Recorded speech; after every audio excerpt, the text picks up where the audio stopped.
Hi hello welcome to P S C tricks with അമ്മോ. അപ്പോൾ പുതിയൊരു 10th പ്രിലിംസ് ക്ലാസ്സിലേക്ക് എല്ലാവർക്കും സ്വാഗതമേ. ഇന്ന് നമ്മൾ എല്ലാ ഭാഗവും ടച്ച് ചെയ്തിട്ട് ഇങ്ങനെ പോവാണ് കേട്ടോ. ജസ്റ്റ് ഒരു റിവിഷൻ പോലെയാണ് ഞാനിത് റെഡിയാക്കിയിരിക്കുന്നത്. നമ്മൾ ഒരു റൗണ്ട് അപ്പ് ചെയ്തില്ലേ, ആ ഒരു ക്ലാസ് തന്നെയാണ്. അപ്പോൾ നമുക്ക് നേരെ ക്ലാസ്സിലേക്ക് പോവാം. കേരളത്തിലെ ഔഷധ സസ്യങ്ങളെക്കുറിച്ചുള്ള ഹോർത്തൂസ് മലബാറിക്കസ് എന്ന ഗ്രന്ഥം തയ്യാറാക്കിയത് ആരാണ്? വാൻ റീഡ് ആണ്. ഹോർത്തൂസ് മലബാറിക്കസ് തയ്യാറാക്കിയത് ആരാണ്? വാൻ റീഡ് ആണ്. ഇന്ത്യയിൽ ബ്രിട്ടീഷ് ഭരണത്തിന് അടിത്തറയിട്ട യുദ്ധം ഏതാണ്? 1757 പ്ലാസി യുദ്ധമാണ് കേട്ടോ. ഇന്ത്യയിൽ ബ്രിട്ടീഷ് ഭരണത്തിന് അടിത്തറയിട്ട യുദ്ധമാണ് 1757 പ്ലാസി യുദ്ധം എന്ന് പറയുന്നത്. ഫ്രഞ്ചുകാരുടെ ഇന്ത്യയിലെ ആസ്ഥാനം എവിടെയായിരുന്നു? പോണ്ടിച്ചേരി ആയിരുന്നു കേട്ടോ. ഫ്രഞ്ചുകാരുടെ ഇന്ത്യയിലെ ആസ്ഥാനം എവിടെയായിരുന്നു? പോണ്ടിച്ചേരി. സൈനിക സഹായ വ്യവസ്ഥ നടപ്പിലാക്കിയത് ആരാണ്? വെല്ലസ്ലി പ്രഭു ആണ് അല്ലേ. സൈനിക സഹായ വ്യവസ്ഥ നടപ്പിലാക്കിയത് ആരാണ്? വെല്ലസ്ലി പ്രഭു. ദത്തവകാശ നിരോധന നിയമം നടപ്പിലാക്കിയത് ആരാണ്? ഡൽഹൌസി പ്രഭു. ദത്തവകാശ നിരോധന നിയമം നടപ്പിലാക്കിയത് ഡൽഹൌസി പ്രഭുവാണ്. ബംഗാളിൽ നടന്ന മാപ്പിള കർഷക കലാപങ്ങളെയാണ് ഫറാസി കലാപം എന്ന് പറയുന്നത്. ബംഗാളിൽ നടന്നിട്ടുള്ള മാപ്പിള കർഷക കലാപത്തെ എന്താണ് പറയുന്നത്? ഫറാസി കലാപം എന്നാണ്. പഴശ്ശി കലാപം അടിച്ചമർത്തിയ മലബാർ സബ് കളക്ടർ ആരായിരുന്നു? TH ബേബർ ആയിരുന്നു. പഴശ്ശി കലാപം അടിച്ചമർത്തിയ മലബാർ സബ് കളക്ടറുടെ പേരെന്താണ്? TH ബേബർ. ബ്രിട്ടീഷുകാർക്കെതിരെ കലാപത്തിനിറങ്ങിയ ഗോത്ര വിഭാഗങ്ങൾ നമ്മുടെ ഓൾഡ് SCERT ആണ് കേട്ടോ. എവിടെയാണ്? ബീലുകൾ എവിടെയായിരുന്നു? മറാത്തയിലുള്ള ബീലുകൾ ബ്രിട്ടീഷുകാർക്കെതിരെ കലാപത്തിനിറങ്ങിയ ഒരു ഗോത്രവിഭാഗമാണ്. അതുപോലെ തന്നെ അഹമ്മദ് നഗറിലെ കോലികൾ, ഛോട്ടാ നാഗ്പൂരിലെ കോളുകൾ, രാജ്മഹൽ കുന്നിലെ സാന്താളുകൾ, വയനാട്ടിൽ നിന്ന് കുറിച്യര്. അപ്പോൾ ഇത്രയും പേരാണ് ബ്രിട്ടീഷുകാർക്കെതിരെ കലാപത്തിനിറങ്ങിയ ഗോത്ര വിഭാഗങ്ങൾ എന്ന് പറയുന്നത്. ബീലുകൾ, കോലികൾ, കോളുകൾ, സാന്താളുകൾ, അതുപോലെ തന്നെ കുറിച്യര്. ഇവരുടെയൊക്കെ പ്രദേശം കൊടുന്ന് പഠിച്ചിരുന്നേക്കണേ. ഇനി നമ്മുടെ ബ്രിട്ടീഷുകാർക്കെതിരെ നമ്മുടെ ഗോത്ര വിഭാഗങ്ങൾ മാത്രമല്ല, നമ്മുടെ നാട്ടുരാജാക്കന്മാരും കലാപത്തിന് അവർക്കെതിരെ ഇറങ്ങിയിട്ടുണ്ടായിരുന്നു. അപ്പോൾ അവരും അവരുടെ കേന്ദ്രങ്ങളും ഇതും ഓൾഡ് SCERTയിൽ കിടക്കുന്ന കാര്യമാണ് കേട്ടോ. രാജാ ചെയ്ത് സിംഗ് എവിടെയായിരുന്നു? അവധിൽ ബ്രിട്ടീഷുകാർക്കെതിരെ കലാപം നടത്തിയ നാട്ടുരാജാവ് ആരാണ്? രാജാ ചെയ്ത് സിംഗ് ആണ്. തിരുനെൽവേലിയിൽ നേതൃത്വം കൊടുത്തത് വീരപാണ്ഡ്യ കട്ടബൊമ്മനാണ്. ശിവഗംഗയിലോ മരുത്ത് പാണ്ഡ്യന്മാരായിരുന്നു. മലബാറിലാണെങ്കിൽ നമുക്കറിയാം പഴശ്ശിരാജയാണ്. തിരുവിതാംകൂറിൽ നേതൃത്വം കൊടുത്തത് ആരായിരുന്നു? വേലുത്തമ്പി ദളവയായിരുന്നു. കൊച്ചിയിൽ പാലിയത്തച്ഛനും. അപ്പോൾ ഇത്രയും പേരാണ് എന്ത് ചെയ്തിട്ടുണ്ടായിരുന്നത്? ബ്രിട്ടീഷുകാർക്കെതിരെ കലാപം നടത്തിയ നാട്ടുരാജാക്കന്മാർ കേട്ടോ. അപ്പോൾ അവധിൽ നിന്നാരായിരുന്നു? രാജാ ചേത്ത് സിംഗ് ആയിരുന്നു. തിരുനെൽവേലിയിൽ നിന്ന് വീരപാണ്ഡ്യ കട്ടബൊമ്മനും, ശിവഗംഗയിൽ നിന്ന് മരുത്ത് പാണ്ഡ്യന്മാരും, മലബാറിൽ നിന്ന് നമുക്കറിയാം പഴശ്ശിരാജയും, തിരുവിതാംകൂറിൽ നേതൃത്വം കൊടുത്തത് വേലുത്തമ്പി ദളവ, കൊച്ചിയിലായിരുന്നെങ്കിൽ പാലിയത്തച്ഛനായിരുന്നു. ഇനി ഈ ഭാഗത്ത് നിന്ന് നമുക്ക് സ്ഥിരമായിട്ട് ചോദിക്കാറുള്ളതാണ് 1857 വിപ്ലവത്തിന് നേതൃത്വം കൊടുത്തവരും സ്ഥലവും. ഇമ്പോർട്ടൻ്റ് ആണ് കേട്ടോ. കാൺപൂർ സ്ഥിരമായിട്ട് ചോദിക്കുന്നതാണ്. ആരൊക്കെയാണ്? നാനാ സാഹിബും താന്തിയോ തോപ്പിയുമാണ് കാൺപൂർ 1857 വിപ്ലവത്തിന് നേതൃത്വം കൊടുത്തിട്ടുണ്ടായിരുന്നത്. ഈ നാനാ സാഹിബ് നാനോ കാറിൽ വന്നിറങ്ങി എന്നൊക്കെ ആലോചിച്ചാൽ മതി കേട്ടോ. നാനോ സാഹിബ് നാനാ കാറിൽ കാൺപൂർ വന്നിറങ്ങി. അതൊക്കെ പഴയൊരു കോഡാണ്. എങ്ങനെയൊക്കെ ഓർത്തിരിക്കുക. കാൺപൂർ എന്താണ്? നാനാ സാഹിബാണ്. താന്തിയ തോപ്പി. ഝാൻസി റാണി. ഝാൻസിയിലും ഗ്വാളിയാറിലും ആരാണ് നേതൃത്വം കൊടുത്തത്? റാണി ലക്ഷ്മിബായി ആയിരുന്നു. ഝാൻസിയിലും ഗ്വാളിയാറിലും നേതൃത്വം കൊടുത്തത് ആരാണ്? റാണി ലക്ഷ്മിബായി. ലക്നൗ അവധ് സ്ഥിരമായിട്ട് ചോദിക്കുന്നതാണ്. ആരായിരുന്നു? ബീഗം ഹസ്രത്ത് മഹൽ ആയിരുന്നു. ലക്നൗ അവധിൽ ആരായിരുന്നു? ബീഗം ഹസ്രത്ത് മഹൽ. ഫൈസാബാദിലാണെങ്കിൽ മൗലവി അഹമ്മദുള്ളയാണ് നേതൃത്വം കൊടുത്തിട്ടുണ്ടായിരുന്നത്. ജഗദീഷ്പൂർ ഇതിൽ സ്ഥിരമായിട്ട് ചോദിക്കുന്നതാണ്. ആരാണ്? കൻവർ സിംഗ് ആയിരുന്നു. ആരയിലും ജഗദീഷ്പൂരിലും 1857 വിപ്ലവത്തിന് നേതൃത്വം കൊടുത്തത് ആരാണ്? കൻവർ സിംഗ് ആണ്. ബറൌട്ട് പർഗാനയിൽ ഷാമല്ലും, കോട്ടയിൽ ജയ്ദയാൽ, ഹരിയാനയിൽ റാവു തുലറാം, അതുപോലെ തന്നെ മധുരയിൽ ദേവി സിംഗ്. അപ്പോൾ ഇത്രയും പേര് അറിഞ്ഞിരിക്കുക കേട്ടോ. അതിൽ കുറച്ച് പേര് നമ്മളുടെ വരെ നമ്മുടെ SCERT എന്നുള്ള ആളുകളാണ്. SCERTയിൽ കൊടുത്തിട്ടുള്ളതാണ് ടേബിളിൽ. ഇത് നമ്മൾ ഓൾറെഡി മുന്നേ ക്ലാസ് എടുത്തിട്ടുണ്ട്. PYQ ചെയ്തപ്പോൾ റിലേറ്റഡ് ഫാക്ട് ചെയ്തപ്പോൾ നമ്മളതിൽ ഒരു കോഡ് വെച്ചിട്ടൊക്കെ പറഞ്ഞിട്ടുണ്ടായിരുന്നു. ഒന്നാം സ്വാതന്ത്ര്യ സമരത്തിലെ ആദ്യത്തെ രക്തസാക്ഷി ആരാണ്? മംഗൾ പാണ്ഡെ ആയിരുന്നു കേട്ടോ. നമ്മുടെ 1857 ആദ്യത്തെ ആ വിപ്ലവത്തിലെ ആദ്യത്തെ രക്തസാക്ഷി ആരാണ്? മംഗൾ പാണ്ഡെയാണ്. മംഗൾ പാണ്ഡെനെ തൂക്കിലേറ്റിയ വർഷം ഇമ്പോർട്ടൻ്റ് ആണ്. 1857 ഏപ്രിൽ 8-നാണ് അദ്ദേഹത്തെ തൂക്കിലേറ്റുന്നത് കേട്ടോ. മംഗൾ പാണ്ഡെനെ തൂക്കിലേറ്റുന്നത് എന്നാണ്? 1857 ഏപ്രിൽ 8-നാണ്. ജാലിയൻ വാലാബാഗ് കൂട്ടക്കൊലയ്ക്ക് പ്രതിഷേധിച്ച് ഗാന്ധിജി ബ്രിട്ടീഷുകാർക്ക് തിരികെ നൽകിയ പദവി ഏതാണ്? കൈസർ ഇ ഹിന്ദാണ്. ഒരു പ്രിലിംസിന് അങ്ങനെ തന്നെ ചോദിച്ചിട്ടുണ്ട് കേട്ടോ. ജാലിയൻ വാലാബാഗ് കൂട്ടക്കൊലയിൽ പ്രതിഷേധിച്ച് ഗാന്ധിജി ബ്രിട്ടീഷുകാർക്ക് തിരികെ നൽകിയ പദവി ഏതാണ്? കൈസർ ഇ ഹിന്ദാണ്. എന്നാണ് വാഗൺ ട്രാജഡി നടന്നത്? 1921 നവംബർ 10-നാണ് വാഗൺ ട്രാജഡി നടക്കുന്നത് അല്ലേ. ഉദ്ധം സിംഗിനെ വധശിക്ഷയ്ക്ക് വിധേയനാക്കിയത് എന്നാണ്? അത് 1940 ജൂലൈ 30-നാണ്. വാഗൺ ട്രാജഡി എന്നാണ് നടക്കുന്നത്? 1921 നവംബർ 10-ന്. ഉദ്ധം സിംഗിനെ വധശിക്ഷയ്ക്ക് വിധേയനാക്കുന്നത് എന്നാണ്? 1941 ജൂലൈ 31-നാണ്. ദണ്ഡി യാത്രയിൽ ഗാന്ധിജിക്കൊപ്പം ഉണ്ടായിരുന്ന മലയാളികൾ ആരൊക്കെയാണ്? C Krishnan Nair, Titus, Sankaran Ezhuthachan, Raghava Poduval. ഇത്രയും പേരാണ് ദണ്ഡി യാത്രയിൽ ഗാന്ധിജിയോടൊപ്പം പങ്കെടുത്ത മലയാളികൾ എന്ന് പറയുന്നത് കേട്ടോ. ഓർത്തിരിക്കണേ. C Krishnan Nair, Titus, Sankaran Ezhuthachan, Raghava Poduval. Konkan railway പാത പിന്നിടുന്ന നദികളുടെ എണ്ണം എത്രയാണ്? 146 കേട്ടോ. ഇപ്പോൾ കഴിഞ്ഞിട്ടുള്ള ഏതൊരു ക്വസ്റ്റ്യൻ പേപ്പറിൽ ഞാനൊരു ക്വസ്റ്റ്യൻ കണ്ടിട്ടുണ്ടായിരുന്നു കേട്ടോ. കൊങ്കൺ റെയിൽവേ പാത പിന്നിടുന്ന നദികളുടെ എണ്ണം എത്രയാണ്? 146. കേരളത്തിൽ എത്ര കായലുകളുണ്ട്? 34. നദികൾ എത്രയുണ്ട്? 44. അതിൽ പടിഞ്ഞാറോട്ട് 41, കിഴക്കോട്ട് 3 ഒഴുകുന്നുണ്ട്. കേരളത്തിലെ കായലുകളുടെ എണ്ണം എത്രയാണ്? 34. നദികളുടെ എണ്ണം 44. 41 പടിഞ്ഞാറോട്ട് ഒഴുകുന്നു, 3 കിഴക്കോട്ട് ഒഴുകുന്നു. ബേസിക് ആയിട്ടുള്ള കാര്യങ്ങളാണ്. ബലത്തെയും ജഡത്വത്തെയും നിർവചിക്കുന്ന ന്യൂട്ടൻ്റെ ചലന നിയമം എത്രാമത്തെയാണ്? 1-ാം ചലന നിയമത്തിലാണ് എന്ത് പറയുന്നത്? ബലത്തിനെക്കുറിച്ചും ജഡത്വത്തെക്കുറിച്ചും പറയുന്നത്. മാധ്യമത്തിലെ കണികകൾ തരംഗത്തിൻ്റെ പ്രേഷണ ദിശയ്ക്ക് ലംബമായി കമ്പനം ചെയ്യുന്ന തരംഗങ്ങളെ എന്ത് പറയുന്നു? അനുപ്രസ്ഥ തരംഗങ്ങൾ എന്നാണ് പറയുന്നത്. ഒരു മാധ്യമത്തിലെ കണികകൾ തരംഗത്തിൻ്റെ പ്രേഷണ ദിശയ്ക്ക് ലംബമായി കമ്പനം ചെയ്യുമ്പോൾ എന്താണ്? ആ തരംഗങ്ങളെ ഏത് പേരിലാണ് അറിയപ്പെടുന്നത്? അനുപ്രസ്ഥ തരംഗങ്ങൾ എന്നാണ് പറയുന്നത്. ഓർത്തിരിക്കുക. പ്രകാശം എന്താണ്? ഒരു അനുപ്രസ്ഥ തരംഗമാണ്. പ്രകാശം എന്താണ്? അനുപ്രസ്ഥ തരംഗമാണ്. മാധ്യമത്തിലെ കണികകൾ തരംഗത്തിൻ്റെ സഞ്ചാരദിശയ്ക്ക് സമാന്തരമായി കമ്പനം ചെയ്യുന്ന തരംഗങ്ങളെ എന്ത് പറയുന്നു? അനുദൈർഘ്യ തരംഗങ്ങൾ എന്നാണ് പറയുന്നത്. തരംഗത്തിൻ്റെ പ്രേഷണ ദിശയ്ക്കാണെങ്കിൽ അനുപ്രസ്ഥ തരംഗങ്ങളും തരംഗത്തിൻ്റെ സഞ്ചാര ദിശയ്ക്ക് സമാന്തരമായിട്ടാണ് കമ്പനം ചെയ്യുന്നതെങ്കിൽ അതെന്താണ്? അനുദൈർഘ്യ തരംഗങ്ങളാണ്. അതിനുദാഹരണം ഏതാണ്? ശബ്ദമാണ്. ശബ്ദം എന്താണ്?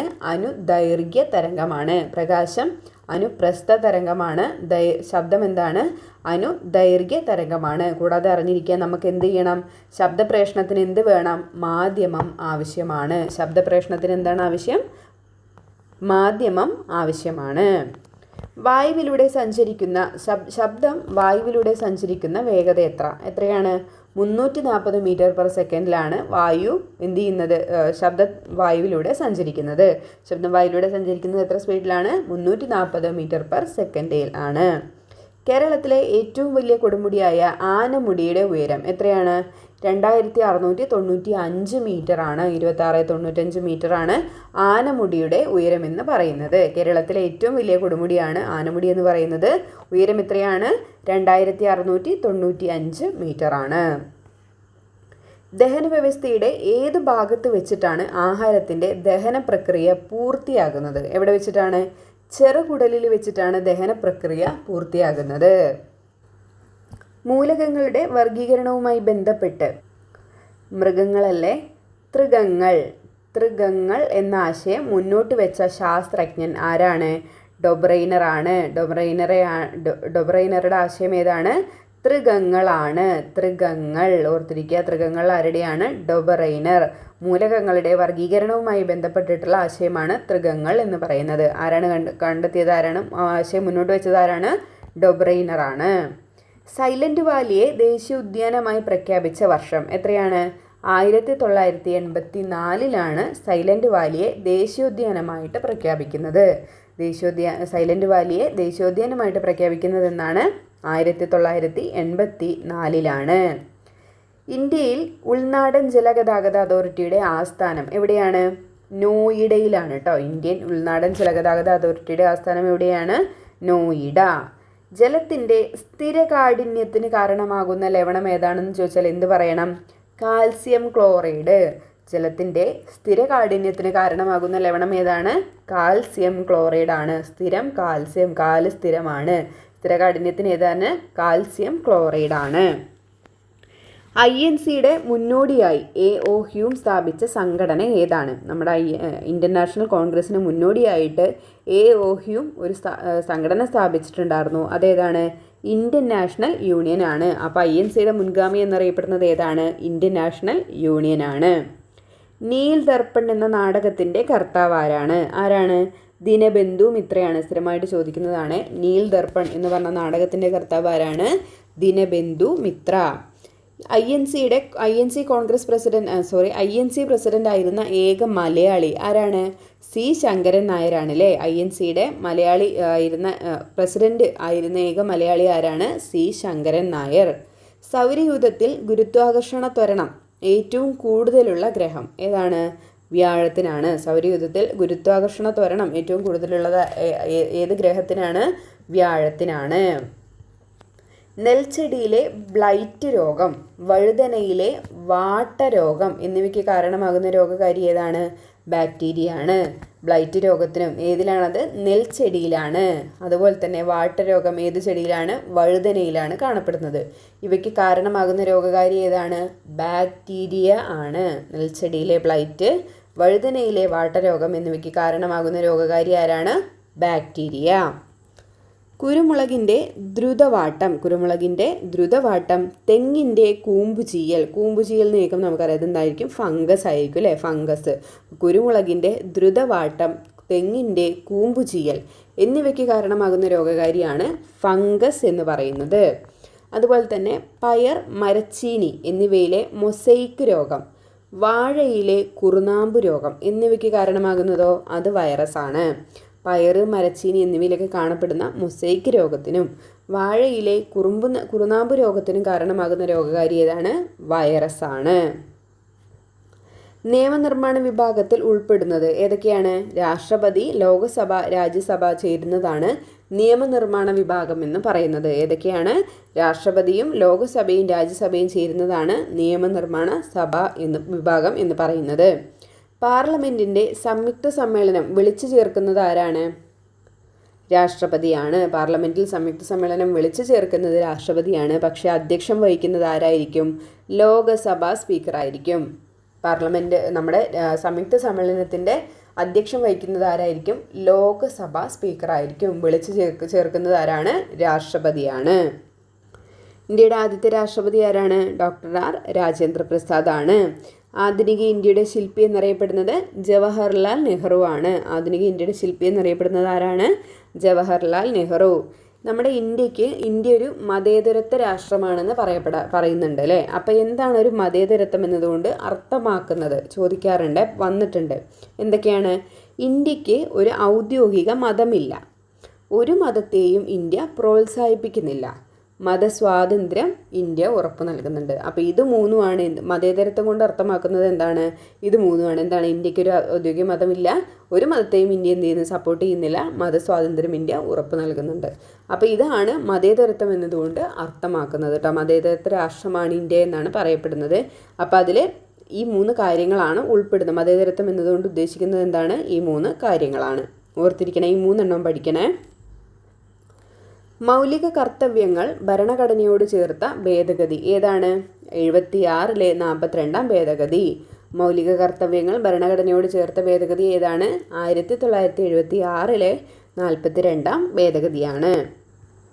കപ്പലുകളുടെയും വിമാനങ്ങളുടെയും വേഗത അളക്കുന്നതിനുള്ള യൂണിറ്റ് ഏത് പേരിലാണ്? നോട്ട് എന്ന് പറഞ്ഞിട്ടുള്ള പേരിലാണ് അറിയപ്പെടുന്നത് കേട്ടോ. കപ്പലിൻ്റെയും വിമാനങ്ങളുടെയും വേഗത അളക്കാനുള്ള യൂണിറ്റാണ് നോട്ട് എന്ന് പറയുന്നത്. മനുഷ്യൻ്റെ ശ്രവണപരിധി എത്രയാണ്?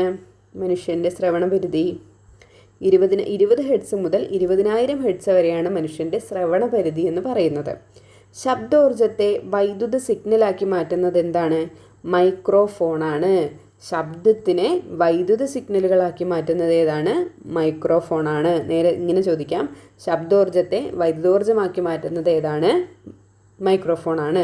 വൈദ്യുതോർജ്ജത്തെ ശബ്ദോർജ്ജമാക്കി മാറ്റുന്നത് ഏതാണ്? ലൗഡ് സ്പീക്കറാണ്. ഓർത്തിരിക്കുക. ഒരു സമൃദ്ധ വ്യൂഹത്തിൽ അടങ്ങിയിരിക്കുന്ന ദ്രാവകത്തിൻ്റെ ഏതെങ്കിലും ഒരു ഭാഗത്ത് പ്രയോഗിക്കുന്ന മർദ്ദം ആ ദ്രാവകത്തിൻ്റെ എല്ലാ ഭാഗത്തും ഒരുപോലെ അനുഭവപ്പെടും എന്ന് പ്രസ്താവിക്കുന്ന നിയമം ഏതാണ്? പാസ്കൽ നിയമമാണ്. ഒരു സമൃദ്ധ വ്യൂഹത്തിൽ അടങ്ങിയിരിക്കുന്ന ദ്രാവകത്തിൻ്റെ ഏതെങ്കിലും ഒരു ഭാഗത്ത് ഒരു മർദ്ദം ഉപയോഗിക്കുകയാണെങ്കിൽ എന്താണ്? ആ ദ്രാവകത്തിൻ്റെ എല്ലാ ഭാഗത്തും ആ മർദ്ദം ഒരുപോലെ അനുഭവപ്പെടുമെന്ന് പറയുന്നതാണ് പാസ്കൽ നിയമം. അത് ഉപയോഗിച്ചിരിക്കുന്ന ഉപകരണങ്ങൾ ഏതൊക്കെയാണ്? ഹൈഡ്രോളിക് ജാക്ക്, ഹൈഡ്രോളിക് പ്രസ്, മണ്ണ് മാന്തി യന്ത്രം, പിന്നെ വാഹനങ്ങളുടെ ഹൈഡ്രോളിക് ബ്രേക്ക്. അപ്പോൾ ഇത്രയും ഉപകരണങ്ങൾ എന്ത് തത്വമാണ് ഉപയോഗിച്ചിരിക്കുന്നത്? പാസ്കൽ നിയമം എന്ന തത്വമാണ് ഉപയോഗിച്ചിരിക്കുന്നത്. ചോദിക്കാറുണ്ട് കേട്ടോ. ഹൈഡ്രോളിക് ജാക്കിൽ ഉപയോഗപ്പെടുത്തിയിരിക്കുന്ന പ്രവർത്തന തത്വം ഏതാണ്? പാസ്കൽ നിയമമാണ്. പെൻഡുലം ക്ലോക്കിലെ സെക്കൻഡ് സൂചിയുടെ അഗ്രഭാഗത്തിൻ്റെ ചലനം ഏത് തരം ചലനത്തിന് ഉദാഹരണമാണ്? ഏതാണ്? സമവർത്തുള ചലനം. ഇത്ര പോയി പിന്നെ ഇത്ര പോയി പിന്നെ ഇത്ര പോയി, അങ്ങനെ എന്താണ്? സമമായിട്ടാണ് അതിങ്ങനെ റൗണ്ടിൽ പോയിക്കൊണ്ടിരിക്കുന്നത് അല്ലേ? അതിനെയാണ് സമവർത്തുള ചലനം എന്ന് പറയുന്നത്. പെൻഡുലം ക്ലോക്കിന് നമുക്കറിയാം സെക്കൻഡ് സൂചിയുടെ ആ ചലനം കണ്ടിട്ടില്ലേ? 1 സെക്കൻഡ്, 2 സെക്കൻഡ്, 3 സെക്കൻഡ്. അപ്പോൾ അതിങ്ങനെ സമവർത്തുള ചലനം റൗണ്ടിലാണ്, ഒരു സർക്കിൾ ഷേപ്പിലാണ് അതിങ്ങനെ റൗണ്ട് ചെയ്തുകൊണ്ടിരിക്കുന്നത്. സമമായിട്ടായിരിക്കും അതിൻ്റെ ചലനം എന്ന് പറയുന്നത്. വായിലെ ഉമിനീർ ഗ്രന്ഥികളുടെ എണ്ണം എത്രയാണ്? 3 ജോഡിയാണ് ഉള്ളത്. വായിലെ ഉമിനീർ ഗ്രന്ഥികളുടെ എണ്ണം എത്രയാണ്? 3 ജോഡി. തൈമസ് ഗ്രന്ഥി ഉൽപ്പാദിപ്പിക്കുന്ന ഹോർമോൺ ഏതാണ്? തൈമോസിനാണ്. തൈമസ് ഗ്രന്ഥി ഉൽപ്പാദിപ്പിക്കുന്ന ഹോർമോൺ ഏതാണ്? തൈമോസിനാണ്. ദൈനംദിന പ്രവർത്തനങ്ങളുടെ താളക്രമം പാലിക്കുന്നതിന് സഹായിക്കുന്ന ഹോർമോൺ ഏതാണ്? മെലാട്ടോണിനാണ്. ഈ തൈമോസിനെ ഈ തൈമസ് ഗ്രന്ഥിനെ വേറൊരു രീതിയിലും കൂടെ പറയുന്നുണ്ട്. എങ്ങനെയാണ്? യുവത്വ ഗ്രന്ഥി എന്നറിയപ്പെടുന്നുണ്ടല്ലേ. യുവത്വ ഹോർമോൺ ഏതാണ്? അത് തൈമോസിനാണ്. യുവത്വ ഹോർമോൺ എന്നറിയപ്പെടുന്നത് ഏതാണ്? തൈമോസിനാണ്. യുവത്വ ഗ്രന്ഥി എന്നറിയപ്പെടുന്നത് ഏതാണ്? തൈമസ് ഗ്രന്ഥിയാണ്. ദൈനംദിന പ്രവർത്തനങ്ങളുടെ താളക്രമം പാലിക്കുന്നതിന് സഹായിക്കുന്ന ഹോർമോണാണ് മെലാട്ടോണിൻ എന്ന് പറയുന്നത്. വൃക്കയിൽ പ്രവർത്തിച്ച് ശരീരത്തിലെ ലവണജല സന്തുലിതാവസ്ഥ നിലനിർത്താനും രക്തസമ്മർദ്ദം ക്രമീകരിക്കാനും സഹായിക്കുന്നത് ഏതാണ്? അൾഡോസ്റ്റിറോൺ ആണ്. വൃക്കയിൽ പ്രവർത്തിച്ച് ശരീരത്തിലെ ലവണജല സന്തുലിതാവസ്ഥ നിലനിർത്താനും രക്തസമ്മർദ്ദം ക്രമീകരിക്കാനും സഹായിക്കുന്നത് ഏതാണ്? അൾഡോസ്റ്റിറോൺ ആണ്. വളർച്ചാ കാലഘട്ടത്തിൽ സൊമാറ്റോട്രോപ്പിൻ്റെ ഉൽപ്പാദനം കൂടുന്നതിൻ്റെ ഭാഗമായിട്ട് ശരീരം അമിതമായി വളരുന്ന അവസ്ഥയാണ് എന്തെന്ന് പറയുന്നത്? ഭീമാകാരത്വം എന്ന് പറയുന്നത് അല്ലേ? സൊമാറ്റോട്രോപ്പിൻ്റെ ഉൽപ്പാദനം കുറഞ്ഞാൽ എന്തായിരിക്കും? വാമനത്വം ആയിരിക്കും അല്ലേ? വാമനത്വം. നമ്മുടെ വളർച്ചാ കാലഘട്ടത്തിന് ശേഷവും സൊമാറ്റോട്രോപ്പിൻ്റെ ഉൽപ്പാദനം കൂടുന്നത് എന്ത് രോഗത്തിന് വഴിതെളിക്കുന്നുണ്ട്? അക്രോമെഗാലി എന്ന് പറഞ്ഞിട്ടുള്ള ഒരു രോഗം അല്ലേ? അക്രോമെഗാലി എന്ന് പറഞ്ഞിട്ടുള്ള രോഗത്തിന് കാരണമാകുന്നുണ്ട്. തൈറോക്സിൻ്റെ ഉൽപ്പാദനത്തിന് ആവശ്യമായ മൂലകം ഏതാണ്? അയഡിനാണ്. തൈറോക്സിൻ്റെ ഉൽപ്പാദനത്തിന് ആവശ്യമായ മൂലകം ഏതാണ്? അയഡിനാണ്. കുറേ വട്ടം റിപ്പീറ്റ് വന്നിട്ടുള്ളൊരു ക്വസ്റ്റ്യൻ ആണിത്. തൈറോക്സിൻ്റെ ഉൽപ്പാദനത്തിന് ആവശ്യമായിട്ടുള്ള മൂലകം ഏതാണ്? അയഡിൻ. ഇന്ത്യയിലെ ഏറ്റവും വലിയ വാണിജ്യ ബാങ്ക് ഏതാണ്? SBI ആണ്. സ്റ്റേറ്റ് ബാങ്ക് ഓഫ് ഇന്ത്യ ആണ് ഇന്ത്യയിലെ ഏറ്റവും വലിയ വാണിജ്യ ബാങ്ക്. വ്യാപാരികളും വ്യവസായികളും മറ്റും ഒരു ദിവസം തന്നെ ധാരാളം പ്രാവശ്യം പണം നിക്ഷേപിക്കാനും പിൻവലിക്കാനും കഴിയുന്ന പലിശയില്ലാത്ത നിക്ഷേപത്തെ എന്ത് പറയുന്നു? പ്രചലിത നിക്ഷേപം എന്നാണ് പറയുന്നത് കേട്ടോ. പ്രചലിത നിക്ഷേപം ചോദിച്ചിട്ടുണ്ട്. വ്യാപാരികളും വ്യവസായികളും ഒക്കെ ഒരു ദിവസം തന്നെ ധാരാളം പ്രാവശ്യം പണം പിൻവലിക്കാനും നിക്ഷേപിക്കാനും ഒക്കെ കഴിയുന്ന ഒരു പലിശയില്ലാത്ത നിക്ഷേപമാണ് പ്രചലിത നിക്ഷേപം എന്നുകൊണ്ട് പറയുന്നത്. RBI എന്നാണ് സ്ഥാപിതമായത്? 1935 റിസർവ് ബാങ്ക് ഓഫ് ഇന്ത്യ സ്ഥാപിതമാകുന്നത് കേട്ടോ. 1935. ഗ്രാമീണ വികസനത്തിനായി പ്രവർത്തിക്കുന്ന ബാങ്കുകളെ ഏകോപിപ്പിക്കുന്ന ബാങ്ക് ഏതാണ്? നബാർഡാണ്. ഗ്രാമീണ വികസനത്തിനായി പ്രവർത്തിക്കുന്ന ബാങ്കുകളെ ഏകോപിപ്പിക്കുന്ന ബാങ്കാണ് എന്ന് പറയുന്നത്? നബാർഡ് എന്ന് പറയുന്നത്. ഗ്രാമീണ വികസനത്തിനും കാർഷിക വികസനത്തിനുമായി പ്രവർത്തിക്കുന്ന ഇന്ത്യയുടെ പരമോന്നത ബാങ്കാണ് എന്ത്? നബാർഡ്. ഗ്രാമീണ വികസനത്തിനും കാർഷിക വികസനത്തിനുമായിട്ട് പ്രവർത്തിക്കുന്ന ഇന്ത്യയുടെ പരമോന്നത ബാങ്കാണ് നബാർഡ്. ഓർത്തിരിക്കുക. ചെറുകിട വ്യവസായം തുടങ്ങാനും വ്യവസായങ്ങൾ ആധുനികവൽക്കരിക്കാനും വായ്പ നൽകുന്ന ബാങ്ക് ഏതാണ്? അത് സിഡ്ബി ആണ്. സിഡ്ബി. ചെറുകിട വ്യവസായം തുടങ്ങാനും വ്യവസായങ്ങൾ ആധുനികവൽക്കരിക്കാനും വായ്പ നൽകുന്ന ബാങ്കാണ് സിഡ്ബി എന്ന് പറയുന്നത്. ഇന്ത്യയിലെ ഏറ്റവും വലിയ ഇൻഷുറൻസ് സ്ഥാപനം ഏതാണ്? LIC ആണ്. Life insurance corporation of India ആണ് ഇന്ത്യയിലെ ഏറ്റവും വലിയ ഇൻഷുറൻസ് സ്ഥാപനമെന്ന് പറയുന്നത്. ഗാന്ധിജിയുടെ സാമ്പത്തിക ശാസ്ത്ര ആശയങ്ങൾ ആദ്യമായി അവതരിപ്പിച്ച പുസ്തകം ഏതാണ്? ഹിന്ദ് സ്വരാജിലാണ് ഗാന്ധിജി തൻ്റെ സാമ്പത്തിക ശാസ്ത്ര ആശയങ്ങളൊക്കെ ആദ്യമായിട്ട് അവതരിപ്പിക്കുന്നത്. ക്ഷേമ സാമ്പത്തിക ശാസ്ത്രത്തിൻ്റെ ഉപജ്ഞാതാവ് ആരാണ്? അമർത്യ സെൻ ആണ്. ക്ഷേമ സാമ്പത്തിക ശാസ്ത്രത്തിൻ്റെ ഉപജ്ഞാതാവ് ആരാണ്? അമർത്യ സെൻ. മൂലധനം എന്ന കൃതി ആരുടെയാണ്? കാൾ മാർക്സിൻ്റെയാണ്. മൂലധനം എന്ന കൃതി രചിച്ചത് ആരാണ്? കാൾ മാർക്സ് ആണ്. ആധുനിക സാമ്പത്തിക ശാസ്ത്രത്തിൻ്റെ പിതാവ് ആരാണ്? ആഡം സ്മിത്ത് ആണ്. ആധുനിക സാമ്പത്തിക ശാസ്ത്രത്തിൻ്റെ പിതാവ് ആരാണ്? ആഡം സ്മിത്ത് ആണ്. മധ്യകാല കേരളത്തിലെ കച്ചവട സംഘങ്ങൾ അറിയപ്പെട്ടിരുന്നത് എന്ത് പേരിലായിരുന്നു? 5 വണ്ണം മണിഗ്രാമം എന്ന പേരിലായിരുന്നു. മധ്യകാല കേരളത്തിലെ കച്ചവട സംഘങ്ങൾ അറിയപ്പെട്ടിരുന്നത് എന്ത് പേരിലായിരുന്നു? 5 വണ്ണം മണിഗ്രാമം എന്ന് പറഞ്ഞിട്ടുള്ള പേരുകളിലായിരുന്നു. ഓർത്തിരിക്കണേ. ഇനി നമുക്ക് ഇപ്പോൾ നമ്മൾ നേരത്തെ നമ്മുടെ ഈ 2025 നടന്നിട്ടുള്ള ഒരു ക്വസ്റ്റ്യൻ പേപ്പറിൽ എന്താണ് ഒരു എഴുത്തുകാരും അല്ലെങ്കിൽ നമ്മുടെ ആ പഴയ പ്രാചീന കേരളത്തിലെ കുറച്ച് ബുക്കുകളും അതിൻ്റെ ഓതേഴ്സിനെയൊക്കെ കൊടുത്തിട്ടുണ്ടായിരുന്നു. അപ്പോൾ നമുക്ക് അതൊന്ന് നോക്കാം കേട്ടോ. കൃഷ്ണഗാഥ രചിച്ചത് ആരാണ്? ചെറുശ്ശേരി. കൃഷ്ണഗാഥ ആരുടെയാണ്? ചെറുശ്ശേരി. ആധ്യാത്മ രാമായണം കിളിപ്പാട്ട് ആരുടെയാണ്? എഴുത്തച്ഛൻ. മഹാഭാരതം കിളിപ്പാട്ടും ആരുടെയാണ്? എഴുത്തച്ഛൻ. കൃഷ്ണഗാഥ ചെറുശ്ശേരി. ആധ്യാത്മിക രാമായണം കിളിപ്പാട്ടും മഹാഭാരതം കിളിപ്പാട്ടും ആരുടെയാണ്? എഴുത്തച്ഛൻ്റെയാണ്. ശങ്കരനാരായണീയം ആരുടെയാണ്? ശങ്കരനാരായണൻ. പുത്തൻപാന എഴുതിയത് ആരാണ്? അർണോസ് പാതിരി. പുത്തൻപാന ആരാണ്? അർണോസ് പാതിരിയുടെ ബുക്കാണ്. മുഹിയുദ്ദീൻ മാല ആരെഴുതിയതാണ്? ഗാസി മുഹമ്മദ് എഴുതിയ ബുക്കാണ് മുഹിയുദ്ദീൻ മാല. ജ്ഞാനപ്പാന ശ്രീകൃഷ്ണ കർണാമൃതം എന്ന് പറഞ്ഞിട്ടുള്ളത് ആരുടെയാണ്? പൂന്താനത്തിൻ്റെയാണ്. ജ്ഞാനപ്പാന, ശ്രീകൃഷ്ണ കർണാമൃതം എന്ന് പറഞ്ഞിട്ടുള്ള കൃതികൾ ആരുടെയാണ്? പൂന്താനത്തിൻ്റെയാണ്. തുള്ളൽ പാട്ട്, തുള്ളൽ എന്ന് കേൾക്കുമ്പോൾ തന്നെ അറിയാമല്ലോ ആരുടെയാണ്? കുഞ്ചൻ നമ്പ്യാരുടെയാണ്. കുചേലവൃത്തം വഞ്ചിപ്പാട്ട് ആരെഴുതി?